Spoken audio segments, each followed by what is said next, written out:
आज सुनिए प्रेमचंद की कहानी दारोगा जी। कल शाम को एक ज़रूरत से तांगे पर बैठा हुआ जा रहा था कि रास्ते में एक और महाशय तांगे पर आ बैठे। तांगे वाला उन्हें बैठाना तो न चाहता था, पर इनकार भी न कर सकता था। पुलिस के आदमी से झगड़ा कौन मोल ले। यह साहब किसी थाने के दारोगा थे। एक मुकदमे की पैरवी करने सदर आए थे। मेरी आदत है कि पुलिस वालों से बहुत कम बोलता हूँ। सच पूछिए तो मुझे उनकी सूरत से नफरत है। उनके हाथों प्रजा को कितने कष्ट उठाने पड़ते हैं, इसका अनुभव इस जीवन में कई बार कर चुका हूँ। मैं जरा एक तरफ खिसक गया और मुंह फेर कर दूसरी ओर देखने लगा कि दरोगा जी बोले, जनाब, यह आम शिकायत है कि पुलिस वाले बहुत रिश्वत लेते हैं, लेकिन यह कोई नहीं देखता कि पुलिस वाले रिश्वत लेने के लिए कितने मजबूर किए जाते हैं। अगर पुलिस वाले रिश्वत लेना बंद कर दें तो मैं हलफ से कहता हूँ, ये जो बड़े बड़े ऊंची पगड़ियों वाले रईस नज़र आते हैं, सब के सब जेल खाने के अंदर बैठे दिखाई दें। अगर हर एक मामले का चालान करने लगें तो दुनिया व पुलिस वालों को और भी बदनाम करें। आपको यकीन न आएगा जनाब, रुपए की थैलियाँ गले लगाई जाती हैं। हम हजार इनकार करें पर चारों तरफ से ऐसे दबाव पड़ते हैं कि लाचार होकर लेना ही पड़ता है। मैंने उपहास के भाव से कहा, जो काम रुपए लेकर किया जाता है वही काम बिना रुपए लिए भी तो किया जा सकता है। दारोगा जी हंसकर बोले, वह तो गुनाह बेलज्जत होगा बंदा परवर। पुलिस का आदमी इतना कट्टर देवता नहीं होता, और मेरा ख्याल है कि शायद कोई भी इंसान इतना बेलौस नहीं हो सकता। और सिंगों के लोग को भी देखता हूँ, मुझे तो कोई देवता न मिला। मैं अभी इसका कुछ जवाब दे ही रहा था कि एक मियाँ साहब बड़ी लंबी अचकन पहने तुर्की टोपी लगाए तांगे के सामने से निकले। दारोगा जी ने उन्हें देखते ही झुककर सलाम किया और शायद मिजाज शरीफ पूछना चाहते थे कि उस भले आदमी ने सलाम का जवाब गालियों से देना शुरू किया। जब तांगा कई कदम आगे निकल गया तो वह एक पत्थर लेकर तांगे के पीछे दौड़ा। तांगे वाले ने घोड़े को तेज किया। उस भले मानुस ने भी कदम तेज किए और पत्थर फेंका। मेरा सिर बाल बाल बच गया। उसने दूसरा पत्थर उठाया, वह हमारे सामने आकर गिरा। तीसरा पत्थर इतनी जोर से आया कि दारोगा जी के घुटने में बड़ी चोट आई। पर इतनी देर में तांगा इतनी दूर निकल आया था कि हम पत्थरों की मार से दूर हो गए थे। हाँ, गालियों की मार अभी तक जारी थी। जब तक वह आदमी आंखों से ओझल न हो गया, हम उसे एक हाथ में पत्थर उठाए गालियां बकते हुए देखते रहे। जब जरा चित्त शांत हुआ, मैंने दरोगा जी से पूछा, यह आदमी कौन है साहब? कोई पागल तो नहीं है? दारोगा जी ने घुटने को सहलाते हुए कहा, पागल नहीं है साहब, मेरा पुराना दुश्मन है। मैंने समझा था जालिम पिछली बातें भूल गया होगा, वरना मुझे क्या पड़ी थी कि सलाम करने जाता। मैंने पूछा, आपने इसे किसी मुकदमे में सजा दिलाई होगी? बड़ी लंबी दास्तान है जनाब, बस इतना ही समझ लीजिए कि इसका बस चले तो मुझे जिंदा ही निगल जाए। आप तो शोक की आग को और भड़का रहे हैं। अब तो वह दास्तान सुने बगैर तस्कीन न होगी। दारोगा जी ने पहलू बदल कर कहा, अच्छी बात है, सुनिए। कई साल हुए मैं सदर में ही तैनात था। बेफिक्री के दिन थे। ताज़ा खून, एक माशूक से आंख लग गई, नजरें लड़ गईं, आमद रफ्त शुरू हुई। अब भी जब उस हसीना की याद आती है तो आंखों से आंसू निकल जाते हैं। बाजारू औरतों में इतनी हया, इतनी वफा, इतनी मुरव्वत मैंने नहीं देखी। 2 साल उसके साथ इतने लुत्फ से गुजरे कि आज भी उसकी याद करके रोता हूँ। मगर किस्से को बढ़ाऊंगा नहीं, वरना अधूरा ही रह जाएगा। मुख्तसर यह कि 2 साल के बाद मेरे तबादले का हुक्म आ गया। उस वक्त दिल को जितना सदमा पहुंचा, उसका फिक्र करने के लिए दफ्तर चाहिए। बस यही जी चाहता था कि इस्तीफ़ा दे दूं। उस हसीना ने यह खबर सुनी तो उसकी जान सी निकल गई। सफ़र की तैयारी के लिए मुझे 3 दिन मिले थे। ये 3 दिन हमने मंसूबे बांधने में काटे। उस वक्त मुझे अनुभव हुआ कि औरतों को अक्ल से खाली समझने में हमने कितनी बड़ी गलती की है। मेरे मंसूबे शेख चिल्ली के से होते थे। कलकत्ते भाग चलें, वहाँ कोई दुकान खोल दें, या इसी तरह कोई दूसरी तजवीज़ करता, लेकिन वह यही जवाब देती कि अभी वहाँ जाकर अपना काम करो। जब मकान का बंदोबस्त हो जाए तो मुझे बुला लेना, मैं दौड़ी चली आऊँगी। आखिर जुदाई की घड़ी आई। मुझे मालूम होता था कि अब जान न बचेगी। गाड़ी का वक्त निकला जाता था और मैं उसके पास से उठने का नाम न लेता था। मगर मैं फिर किस्से को तूल देने लगा। खुलासा यह कि मैं उसे 2-3 दिन में बुलाने का वादा करके रुखसत हुआ, पर अफसोस वे 2-3 दिन कभी ना आए। पहले 10-5 दिन तो अफसरों से मिलने और इलाके की देखभाल में गुजरे। इसके बाद घर से खत आ गया कि तुम्हारी शादी तय हो गई, रुखसत लेकर चले आओ। शादी की खुशी में उस वफा की देवी की मुझे फिक्र न रही। शादी करके महीने भर बाद लौटा तो बीवी साथ थी। रही सही याद भी जाती रही। उसने 1 महीने के बाद एक खत भेजा, पर मैंने उसका जवाब न दिया। डरता रहता था कि कहीं एक दिन वह आकर सिर पर सवार न हो जाए, फिर बीवी को मुंह दिखाने लायक भी न रह जाऊं। साल भर के बाद मुझे एक काम से सदर आना पड़ा। उस वक्त मुझे उस औरत की याद आई। सोचा जरा चल कर देखना चाहिए किस हालत में है।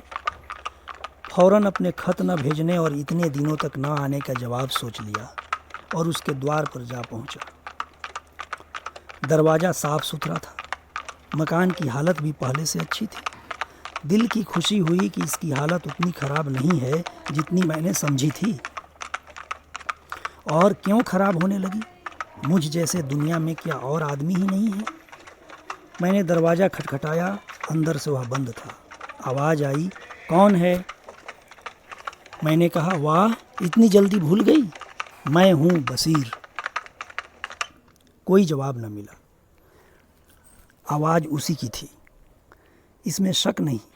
फिर दरवाज़ा क्यों नहीं खोलती? ज़रूर मुझसे नाराज़ है।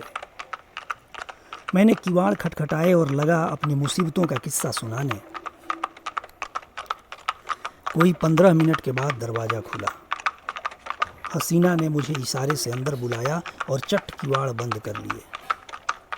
मैंने कहा, मैं तुमसे मुआफ़ी मांगने आया हूँ। यहाँ से जाकर मैं बड़ी मुश्किल में फंस गया। इलाका इतना ख़राब है कि दम मारने की मोहल्लत नहीं मिलती। हसीना ने मेरी तरफ न देखकर ज़मीन की तरफ ताकते हुए कहा, मुआफ़ी किस बात की? तुमसे मेरा निकाह तो हुआ न था। दिल कहीं और लग गया तो मेरी याद क्यों आती? मुझे तुमसे कोई शिकायत नहीं। जैसा और लोग करते हैं वैसा ही तुमने किया। यही क्या कम है कि इतने दिनों बाद इधर आ तो गए, रहे तो खैरियत से। किसी तरह जिंदा हूँ। शायद जुदाई में घुलते घुलते यह तोंद निकल आई है। खुदा झूठ न बुलवाए, तब से दूने हो गए हो। मैंने झेंपते हुए कहा, यह सारा बलगम का फिसाद है। भला मोटा मैं क्या होता? उधर का पानी निहायत बलगमी है। तुमने तो मेरी याद ही भुला दी। उसने अब की मेरी ओर तेज निगाहों से देखा और बोली, खत का जवाब तक न दिया, उल्टे मुझी को इल्ज़ाम देते हो। मैं तुम्हें शुरू से बेवफा समझती थी और तुम वैसे ही निकले। बीवी लाए और मुझे खत तक न लिखा।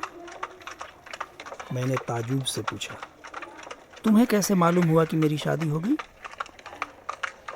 उसने रुखाई से कहा, यह पूछकर क्या करोगे? झूठ तो नहीं कहती। बेवफा बहुत देखे, लेकिन तुम सबसे बढ़कर निकले। तुम्हारी आवाज़ सुनकर जी में तो आया कि दुत्कार दूं, लेकिन यह सोचकर दरवाज़ा खोल दिया कि अपने दरवाजे पर किसी को क्या जलील करूं। मैंने कोट उतार कर खूंटी पर लटका दिया। जूते भी उतार डाले और चारपाई पर लेटकर बोला, लैली देखो, इतनी बेरहमी से न पेश आओ। मैं तो अपनी खताओं को खुद तस्लीम करता हूँ और इसीलिए अब तुमसे मुआफ़ी मांगने आया हूँ। ज़रा अपने नाजुक हाथों से एक पान तो खिला दो। सच कहना, तुम्हें मेरी याद काहे को आती होगी? कोई और यार मिल गया होगा। लैली पानदान खोलकर पान बनाने लगी कि एकाएक किसी ने किवाड़ खटखटाया। मैंने घबरा कर पूछा, यह कौन शैतान आ पहुंचा? हसीना ने होठों पर उंगली रखते हुए कहा, यह मेरे शौहर हैं। तुम्हारी तरफ से जब निराश हो गई तो मैंने इनके साथ निकाह कर लिया। मैंने त्योरियां चढ़ाकर कहा, तो तुमने मुझसे पहले ही क्यों न बता दिया? मैं उल्टे पांव लौट न जाता? यह नौबत क्यों आती? न जाने कब की यह कसर निकाली। मुझे क्या मालूम कि यह इतने जल्द आ पहुंचेंगे। रोज तो पहर रात गए आते थे। फिर तुम इतनी दूर से आए थे, तुम्हारी कुछ खातिर भी तो करनी थी। यह अच्छी खातिर की। बताओ अब मैं जाऊं कहाँ? मेरी समझ में खुद नहीं आ रहा है। या अल्लाह, किस अजाब में फंसी। इतने में उन साहब ने दरवाज़ा खटखटाया। ऐसा मालूम होता था कि किवाड़ तोड़ डालेगा। हसीना के चेहरे पर एक रंग आता था, एक रंग जाता था। बेचारी खड़ी कांप रही थी। बस जबान से यही निकलता था, या अल्लाह रहम कर। बाहर से आवाज़ आई, अरे तुम क्या शरे शाम सो गई? अभी तो 8 भी नहीं बजे। कहीं सांप तो नहीं सूंघ गया? अल्लाह जानता है, अब और देर की तो किवाड़ चिरवा डालूंगा। मैंने गिड़गिड़ा कर कहा, खुदा के लिए मेरे छिपने की कोई जगह बताओ। पिछवाड़े कोई दरवाज़ा नहीं? ना। संडास तो है। सबसे पहले वह वहीं जाएंगे। अच्छा, वह सामने कोठरी कैसी है? हाँ है तो, लेकिन कहीं कोठरी खोलकर देखा तो? क्या बहुत डबल आदमी है? तुम जैसे दो को बगल में दबा ले। तो खोल दो कोठरी। वह ज्यों ही अंदर आएगा मैं दरवाज़ा खोलकर निकल भागूंगा। हसीना ने कोठरी खोल दी। मैं अंदर जा घुसा। दरवाज़ा फिर बंद हो गया। मुझे कोठरी में बंद करके हसीना ने जाकर सदर दरवाज़ा खोला और बोली, क्यों किवाड़ तोड़े डालते हो? आ तो रही हूँ। मैंने कोठरी के किवाड़ों के दराजे से देखा। आदमी क्या, पूरा देव था। अंदर आते ही बोला, तुम सरे शाम से सो गई थी? हाँ, जरा आंख लग गई थी। मुझे तो ऐसा मालूम हो रहा था कि तुम किसी से बातें कर रही हो। वहम की दवा तो लुकमान के पास भी नहीं। मैंने साफ सुना, कोई न कोई था जरूर। तुमने उसे कहीं छिपा रखा है। इन्हीं बातों पर तुमसे मेरा जी जलता है। सारा घर तो पड़ा है, देख क्यों नहीं लेते? देखूंगा तो मैं जरूर ही, लेकिन तुमसे सीधे सीधे पूछता हूँ, बतला दो कौन था? हसीना ने कुंजियों का गुच्छा फेंकते हुए कहा, और कोई था तो घर में ही होगा ना। लो, सब जगह देखाओ। सुई तो है नहीं कि मैंने कहीं छिपा दी हो। वह शैतान इन चकमों में ना आया। शायद पहले भी ऐसा चरका खा चुका था। कुंजियों का गुच्छा उठाकर सबसे पहले मेरी कोठरी के द्वार पर आया और उसके ताले को खोलने की कोशिश करने लगा। गुच्छे में उस ताले की कुंजी न थी। बोला, इस कोठरी की कुंजी कहाँ है? हसीना ने बनावटी ताजुब से कहा, अरे तो क्या उसमें कोई छिपा बैठा है? वह तो लकड़ियों से भरी पड़ी है। तुम कुंजी दे दो ना। तुम भी कभी कभी पागलों के से काम करने लगते हो। अंधेरे में कोई सांप बिच्छू निकल आए तो? ना भैया, मैं उसकी कुंजी न दूंगी। बला से सांप निकल आएगा, अच्छा ही हो, निकल आए। इस बेहयाई की ज़िंदगी से तो मौत ही अच्छी। हसीना ने इधर उधर तलाश करके कहा, न जाने उसकी कुंजी कहाँ रख दी, ख्याल ही नहीं आता। इस कोठरी में तो मैंने और कभी का ताला दे नहीं देखा। मैं तो रोज लगाती हूँ, शायद कभी लगाना भूल गई हूँ तो नहीं कह सकती। तो तुम कुंजी न दोगी? कहती तो हूँ इस वक्त नहीं मिल रही। कहे देता हूँ कच्चा ही खा जाऊंगा। अब तक तो मैं किसी तरह जब्त किए खड़ा रहा। बार बार अपने पर गुस्सा आ रहा था कि यहाँ क्यों आया। न जाने यह शैतान कैसे पेश आए, कहीं तैश में आकर मार ही न डाले। मेरे हाथों में तो कोई छुरी भी नहीं। या खुदा, अब तू ही मालिक है। दम रोके हुए खड़ा था कि एक पल का भी मौका मिले तो निकल भागूं। लेकिन जब उस मरदूद ने किवाड़ों को जोर से धमधमाना शुरू किया तब तो रूह ही फना हो गई। इधर उधर निगाह डाली कि किसी कोने में छिपने की जगह है या नहीं। किवाड़ के दराजों से कुछ रोशनी आ रही थी। ऊपर जो निगाह उठाई तो एक मचान सा दिखाई दिया। डूबते को तिनके का सहारा मिल गया। उचक कर चाहता था कि ऊपर चढ़ जाऊं कि मचान पर एक आदमी को बैठे देखकर उस हालत में मेरे मुंह से चिख निकल गई। यह हजरत अचकन पहने, घड़ी लगाए, एक खूबसूरत साफा बांध उकड़ू बैठे हुए थे। अब मुझे मालूम हुआ कि मेरे लिए दरवाज़ा खोलने में हसीना ने इतनी देर क्यों की थी। अभी इनको देख ही रहा था कि दरवाजे पर मुसल की चोटें पड़ने लगी। मामूली किवाड़ तो थे ही, 3-4 चोटों में ही दोनों किवाड़े नीचे आ रहे और वह मरदूद लालटेन लिए कमरे में घुसा। उस वक्त मेरी क्या हालत थी इसका अंदाज आप खुद कर सकते हैं। उसने मुझे देखते ही लालटेन रख दी और मेरी गर्दन पकड़कर बोला, अच्छा आप यहाँ तशरीफ़ रखते हैं, आइए आपकी कुछ खातिर करूं। ऐसे मेहमान रोज़ कहाँ मिलते हैं। यह कहते हुए उसने मेरा एक हाथ पकड़कर इतने ज़ोर से बाहर की तरफ ढकेला कि मैं आंगन में औंधा जा गिरा। उस शैतान की आंखों से अंगारे निकल रहे थे। मालूम होता था उसके होंठ मेरा खून चूसने के लिए बढ़े आ रहे हैं। मैं अभी ज़मीन से उठने भी न पाया था कि वह कसाई एक बड़ा सा तेज छुरा लिए मेरी गर्दन पर आ पहुंचा।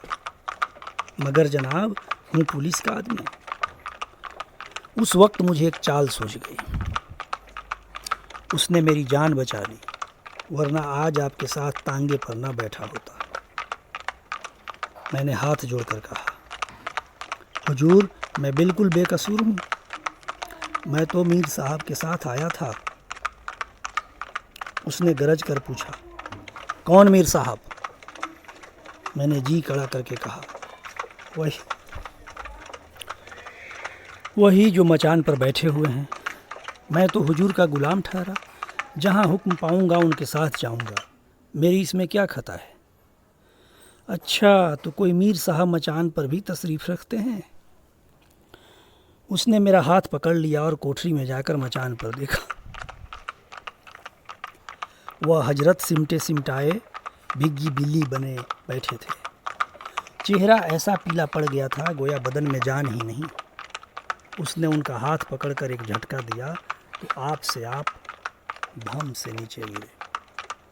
उनका ठाठ देखकर अब इसमें कोई शुबहा न रहा कि वह मेरे मालिक हैं। उनकी सूरत देखकर उसी वक्त तरस के साथ हंसी आती थी। तुम कौन है बे? जी मैं मेरा मकान, यह आदमी झूठा है, यह मेरा नौकर नहीं है। तू यहाँ क्या करने आया था? मुझे यही बदमाश धोखा देकर लाया था। यह क्यों नहीं कहता कि मजे उड़ाने आया था? दूसरों पर इल्ज़ाम रखकर अपनी जान बचाना चाहता है सुगर। ले, तू भी क्या समझेगा कि किसके पाले पड़ा था। यह कहकर उसने उसी तेज छुरे से उन साहब की नाक काट ली। मैं मौका पाकर बेतहाशा भागा, लेकिन हाय हाय की आवाज़ मेरे कानों में आ रही थी। इसके बाद उन दोनों में कैसी छनी, हसीना के सिर पर क्या आफत आई, इसकी मुझे कुछ खबर नहीं। मैं तब से 20 बार सदर आ चुका हूँ, पर उधर भूल कर भी नहीं गया। यह पत्थर फेंकने वाले हजरत वही हैं जिनकी नाक कटी थी, आज न जाने कहाँ से दिखाई पड़ गए और मेरी शामत आई कि उन्हें सलाम कर बैठे। आपने उनकी नाक की तरफ शायद ख्याल नहीं किया। मुझे अब ख्याल आया कि उस आदमी की नाक कुछ चिपटी थी। बोला, हाँ नाक कुछ चिपटी तो थी, मगर आपने उस गरीब को बुरा चरका दिया। और करता ही क्या,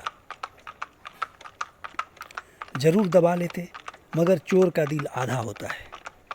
उस वक्त अपनी अपनी पड़ी थी कि मुकाबला करने की सोचती। कहीं उस रमझल्ले में धर लिया जाता तो आबरू अलग जाती और नौकरी से अलग हाथ धोता। मगर अब इस आदमी से होशियार रहना पड़ेगा। इतने में चौक आ गया और हम दोनों ने अपनी अपनी राह ली। शुक्रिया।